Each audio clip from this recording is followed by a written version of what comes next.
Advice to the government: keep up the spending. The economic survey has battled for a continued expansionary fiscal stance by the government to ensure that growth returns to pre-COVID levels. A recovery in growth will boost revenue collections and help India get back on a sustainable fiscal path. Economy to go past pre-COVID levels in 2 years. A rebound in economic activity and the government's reform can help the Indian economy go past its pre-COVID level in 2 years, the survey said. Further upside is also possible if economic activities normalize sooner due to the vaccine rollout. Higher growth will keep debt in check. The survey tried to cast away doubts about India's debt levels, saying that as long as GDP keeps growing, the country won't have to worry about debt. The survey argues that over the last 2.5 of decades, higher GDP growth causes the ratio of debt to GDP to decline in the case of India. The reverse, however, is not true, it said. Indian banking needs an asset quality review 2.0.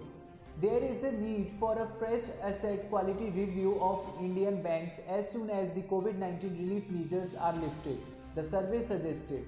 The chief economic advisor called for a cleanup of bank books to ensure mistakes of the past are not repeated. NI core inflation for policy making. The survey has suggested that a greater focus on core inflation is warranted to drive policy making.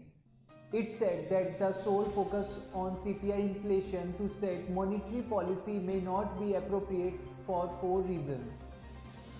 In support of the farm laws, the economic survey has said that the new farm laws, which are being widely opposed by farmer group, will be beneficial for small and marginal farmers and herald Indian agriculture in a new free market era.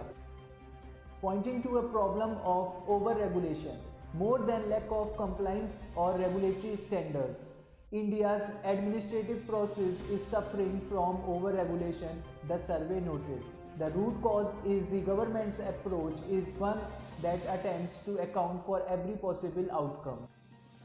A regulator for healthcare. The survey recommended setting up a sectoral regulator and a rating agency like body to assess the quality of healthcare providers in the country.